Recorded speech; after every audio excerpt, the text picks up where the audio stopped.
Assalamualaikum warahmatullahi wabarakatuh. Alhamdulillahirabbil alamin wa bihi nasta'in wa ala umurid dunya waddin wa ala alihi wa ashabi ajmain. Amma ba'd. Pertama, mari kita panjatkan puji syukur kehadirat Allah Subhanahu wa taala di mana pada kesempatan hari ini kita masih diberikan banyak kenikmatan yang tentunya kita tidak bisa menghitung dan tidak ternilai harganya. Untuk itu tentu kita dengan cara bersyukur kepada Allah dengan memperbanyak amal ibadah kita dan taat kepada apa yang sudah diperintahkan Allah dan menjauhi segala larangannya. Yang kedua, sholawat dan salam kita curahkan kepada junjungan kita Nabi besar Muhammad Sallallahu Alaihi Wasallam, kepada para keluarganya, sahabatnya, dan semoga kelak kita mendapat syafaat di yaumil akhir. Yang pertama, saya ucapkan selamat datang kepada anak-anak semua yang sudah masuk ke jenjang yang lebih tinggi, yaitu jenjang SMA atau SMK. Maka di pembelajaran pertama, di pembelajaran pendidikan agama Islam, kita akan membahas bab 1 tentang materi meraih kedamaian dengan mujahadah an-nafs, husnuzon, dan ukhuwah. Yang pertama, kita akan masuk kepada pengertian mujahadah an-nafs atau kontrol diri. Apa sih artinya mujahadah? Ya, kita lihat. Mujahadah artinya bersungguh-sungguh. An-nafs artinya nafsu. Mujahadah an-nafs artinya adalah bersungguh-sungguh dalam melawan hawa nafsu. Sedangkan nafsu itu dibagi menjadi 3. Yang pertama adalah nafsu ammarah, yaitu nafsu yang mendorong pada keburukan. Yang kedua, nafsu lawwamah, yaitu nafsu yang menyesali setiap perbuatan. Yang ketiga, nafsu mutmainnah, yaitu nafsu yang tenang. Kita masuk kepada dalil tentang nafsu. Yang pertama, nafsu ammarah. Itu bisa kita lihat di dalam surah Yusuf ayat 53. A'udzubillahi minasyaitonirrajim. Bismillahirrahmanirrahim. Wa ma ubarri'u nafsi innan nafsa la'ammarah bis-su'i illa ma rahima rabbi inna rabbi ghafurur rahim. Artinya, dan aku tidak menyatakan diriku bebas dari kesalahan karena sesungguhnya nafsu itu selalu mendorong kepada kejahatan kecuali nafsu yang diberi rahmat oleh Tuhanku. Sesungguhnya Tuhanku Maha Pengampun lagi Maha Penyayang. Maka setan itu biasanya masuk lewat sini ya, nafsu ammarah itu yang suka menggoda manusia untuk melakukan hal-hal yang tidak baik. Yang kedua adalah nafsu lawwamah. Itu bisa kita lihat dalam surah Al-Qiyamah ayat 2. A'udzubillahi minasyaitonirrajim. Wala uqsimu bin nafsil lawwamah. Artinya, dan aku bersumpah demi jiwa yang selalu menyesali dirinya sendiri. Ini ketika kita berbuat kesalahan itu mesti ada rasa penyesalan di situ. Maka disitulah kemudian Allah memberikan rahmat kepada kita untuk segera bertaubat. Ya, jadi ketika menyesali suatu perbuatan karena manusia adalah tempatnya salah dan lupa. Ketika kita melakukan kesalahan maka segeralah memohon ampun kepada Allah. Yang ketiga adalah nafsu mutmainnah. Itu kita lihat di dalam surah Al-Fajr ayat 27. A'udzubillahi minasyaitonirrajim. Ya ayyatuhan nafsul mutmainnah, wahai jiwa yang tenang. Nah, ini tadi 3 tentang dalil tentang nafsu. Kita lanjutkan, bagaimana sih cara kita mengontrol diri? Ya, baik, kita masuk kepada beberapa cara untuk menjaga mujahadah an-nafs. Yang pertama adalah menghindari dan menjauhi perbuatan dosa dan maksiat. Yang kedua, mengarahkan seluruh aktivitas hidup untuk meraih ridha Allah Subhanahu wa taala. Yang ketiga, menahan dan mengendalikan hawa nafsu. Yang keempat, memperbanyak zikrullah. Artinya zikrullah itu memperbanyak mengingat Allah. Dimanapun kita berada, banyak-banyaklah berzikir kepada Allah Subhanahu wa taala. Kemudian, contoh perilaku yang memiliki mujahadah an-nafs atau kontrol diri. Jadi orang yang mengontrol dirinya, dia akan memiliki perilaku yang pertama, mampu mengendalikan hawa nafsu terhadap hal-hal yang disenangi. Yang kedua, mampu menguasai diri untuk tidak melakukan perbuatan dosa. Yang ketiga, selalu mengingat Allah Subhanahu wa Ta'ala dalam kondisi apapun. Yang keempat, bersabar dalam menghadapi masalah dan mencari solusinya. Yang kelima, memelihara lisan dari perkataan, gunjingan, dan fitnah. Setelah tadi mempelajari tentang mujahadah an-nafs atau kontrol diri, maka kita masuk kepada materi selanjutnya, yaitu tentang husnuzon atau berprasangka baik. Coba kita lihat dalam surah Al-Hujurat. Ayat 12. Yuk kita sama-sama membacanya ya. A'udzubillahi minasyaitonirrajim. Bismillahirrahmanirrahim. Ya ayyuhallazina amanu ijtanibu katsiran minadh-dhanni inna ba'dadh-dhanni ismun wa la tajassasu wa la yaghtab ba'dukum ba'dha ayuhibbu ahadukum an ya'kula lahma akhihi maytan fakarihtumuh wattaqullah innallaha tawwabur rahim. Sadaqallahul azim. Ya, artinya, hai orang-orang yang beriman, jauhilah kebanyakan prasangka buruk atau kecurigaan, karena sebagian dari prasangka buruk itu adalah dosa. Dan janganlah sebagian kalian mencari-cari keburukan orang dan menggunjingkan satu sama lain. Adakah seorang di antara kamu yang suka memakan daging saudaranya yang sudah mati? Maka tentulah kalian merasa jijik kepadanya, dan bertakwalah kepada Allah. Sesungguhnya Allah Maha penerima taubat lagi Maha penyayang. Jadi surah Al-Hujurat ayat 12 ini Allah sudah menegaskan bahwa kita tidak mencari-cari keburukan atau berprasangka buruk kepada saudara kita. Karena orang yang berprasangka buruk atau kata lain itu adalah su'uzzon, itu termasuk orang yang seburuk-buruk perilaku ataupun mencari-cari keburukan, menggunjingkan orang lain, itu dikatakan sebagai diumpamakan seperti memakan daging saudaranya yang sudah mati, artinya memakan bangkai saudaranya. Nah, itu maksudnya dari surah Al-Hujurat ayat 2. Kita masuk kepada asbabun nuzur surah Al-Hujurat ayat 12. Apa sih sebab-sebab turunnya surah Al-Hujurat ayat 12 itu? Diriwayatkan oleh Ibnu Munzir yang bersumber dari Ibnu Jurair bahwa ayat ini, surah Al-Hujurat ayat 12 ini turun berkenaan dengan Salman Al-Farisi yang bila selesai makan suka tidur sambil mendengkur. Pada waktu itu ada orang yang menggunjing perbuatannya, maka turunlah ayat ini yang melarang seseorang mengumpat dan menceritakan aib orang lain. Dalam surah Al-Hujurat ayat 12 ini terkandung larangan untuk berprasangka buruk atau su'uzzon kepada orang lain, berbuat tajassus dan ghibah. Tajassus berarti mencari-cari kesalahan orang lain, dan ghibah berarti menggunjing orang lain. Prasangka buruk dilarang karena prasangka buruk adalah suatu sikap atau budi pekerti yang tidak berdasar pada fakta yang tepat. Seperti tidak bijak ketika kita membaca berita di media yang memberitakan kejelekan orang lain, padahal kita diingatkan untuk menjauhi prasangka buruk dan mencari-cari kesalahan orang lain. Kita lihat di dalam hadis riwayat Bukhari tentang su'uzzon ini, berprasangka buruk atau ucapan yang dusta. Kita lihat an Abi Hurairah anna Nabi sallallahu alaihi wasallam qala iyyakum waz-zannu fa inna az-zanni akdzabul hadis wa la tahassasu wa la tajassasu wa la tahasadu wa la tadabaru wa la tabaghadu wa kunu ibadallahi ikhwana.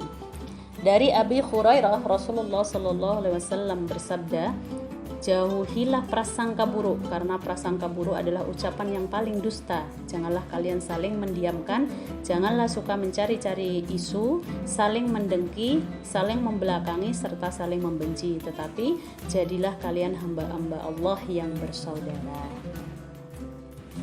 Kita lihat dalam hadis riwayat Bukhari Muslim. Hadis riwayat Bukhari Muslim. An Abi Hurairah anna Rasulullah sallallahu alaihi wasallam qala atadruna mal ghibah qalu Allahu wa rasuluhu a'lam qala zikruka akhaka bima yakrahu faqila afara'aita in kana fi akhi ma aqulu qala in kana fihi ma taqulu faqad tabtahu wa illam yakun fihi ma taqulu faqad bahattah. Artinya, tahukah kalian apa gibah itu? Mereka menjawab, Allah dan Rasulnya lebih tahu. Beliau bersabda, yaitu engkau menceritakan tentang saudaramu yang membuatnya tidak suka, lalu ditanyakan kepada beliau, lalu bagaimana apabila pada diri saudara saya itu kenyataannya sebagaimana yang saya ungkapkan? Maka beliau bersabda, apabila cerita yang engkau katakan itu sesuai dengan kenyataan, maka engkau telah menggibahinya. Dan apabila ternyata tidak sesuai dengan kenyataan dirinya, maka engkau telah berdusta atas namanya. Hadis riwayat Bukhari Muslim. Jadi sudah jelas bahwa di dalam Al-Quran Allah juga sudah menjelaskan bahwa larangan untuk suudzon, bergibah, tajassus, dan yang lainnya. Di dalam hadis Rasulullah pun diungkapkan seperti itu. Maka kita bisa mengambil kesimpulan perbuatan yang harus dijauhi dari ayat tersebut dan hadis-hadis tadi, bahwa yang pertama kita harus menjauhi gibah. Gibah itu apa? Gibah itu adalah membicarakan dan menyebutkan kejelekan orang lain. Jadi kita membicarakan orang lain, baik itu tentang kejelekannya, apapun lah tentang yang kita tidak suka darinya, maka itu termasuk gibah. Kita tahu bahwa gibah itu sama seperti memakan bangkai daging saudaranya sendiri. Yang kedua yang harus kita jauhi adalah tajassus. Tajassus itu apa? Mencari-cari kesalahan orang lain. Kalau bahasa gaulnya sekarang kepo gitu ya, kepo, rempong gitu ya. Nah, maka tajassus ini adalah suka mencari-cari kesalahan orang lain. Yang ketiga adalah fitnah. Fitnah adalah menyampaikan berita palsu atau hoax atau berita salah, tidak sesuai dengan kenyataan. Nah, ini harus hati-hati sekarang dalam kita bermedia sosial, karena itu kadang kita suka men-share ya, yang belum tentu kebenarannya. Maka kalau kita menyebarkan berita, kita cari tahu dulu, tabayyun dulu, mencari tahu kebenarannya. Karena di dalam hadis dikatakan juga al-fitnatu asaddu minal qatl. Fitnah itu lebih kejam daripada pembunuhan. Kenapa dikatakan seperti itu? Fitnah itu bukan membunuh jiwa, tetapi dia membunuh karakter atau membunuh nama baik. Jadi membunuh pribadi seseorang, kepribadian seseorang dengan memfitnah. Artinya menyampaikan sesuatu yang tidak benar. Maka dalam bermedia sosial kita tidak gampang untuk men-share ya informasi yang kita dapatkan, tetapi kita tabayun dulu mencari kebenarannya. Yang keempat adalah larangan untuk suudzon atau berburuk sangka kepada orang lain. Nah, itu tadi ya 4 yang dilarang dalam sesuai dengan surah Al-Hujurat dan hadis yang sudah diberikan tadi, hadis riwayat Bukhari maupun Muslim. Yang pertama gibah dilarang, tajassus, fitnah, dan suudzon. Ada 3 jenis husnuzon, yaitu yang pertama berprasangka baik, husnuzon kepada Allah. Artinya bahwa Allah memiliki sifat maha sempurna, maha kuasa atas segala sesuatu, maha pengasih dan maha penyayang kepada semua penciptanya. Bagaimana berprasangka baik kepada Allah itu? Yang pertama, husnuzon dalam bertakwa kepada Allah. Yang kedua, husnuzon dalam berdoa. Yang ketiga, husnuzon dalam berikhtiar dan bertawakal.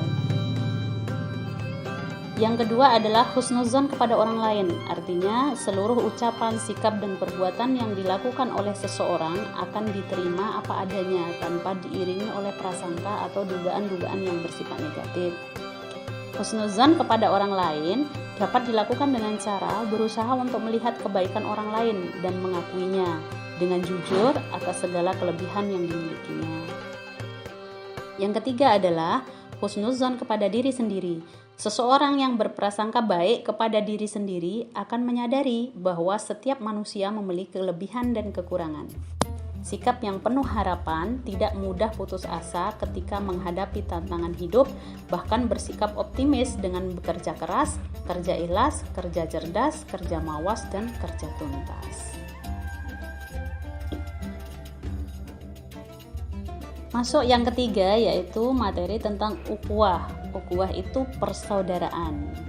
Kita lihat di dalam surah Al-Hujurat ayat 10. A'udzubillahi minasyaitonirrajim.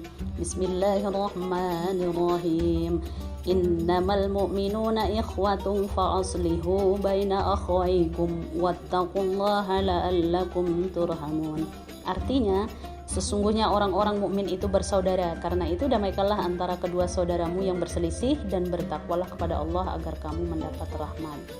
Ayat di atas menjelaskan bahwa sesama muslim adalah saudara. Inti dari persaudaraan atau ukhuwah adalah adanya persamaan. Semakin banyak persamaan di antara sesama, maka akan semakin kokoh jalinan persaudaraan di antara sesama manusia. Persaudaraan sesama muslim ini kita mengakui bahwa Tuhan kita hanya satu, yaitu Allah Subhanahu wa taala, mengakui nabi kita adalah Nabi Muhammad SAW, dan masih banyak persamaan-persamaan yang lain yang semuanya berasal dari Al-Qur'an dan Sunnah Nabi. Ukhuwah atau persaudaraan ini dibagi menjadi 3. Yang pertama adalah ukhuwah Islamiyah, yaitu persaudaraan karena sama-sama memiliki persamaan agama dan keyakinan.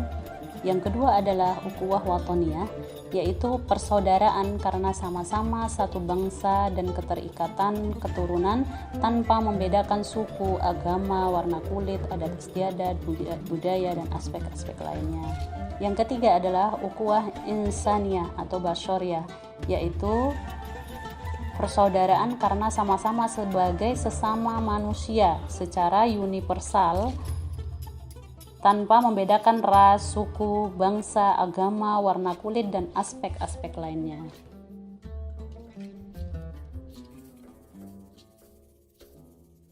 Di dalam hadis riwayat Bukhari dikatakan innal mu'minu lil mu'mini kal bunya yasuddu ba'duhu ba'dha. Artinya mukmin yang satu dengan mukmin yang lain bagaikan sebuah bangunan, sebagian menguatkan sebagian yang lain.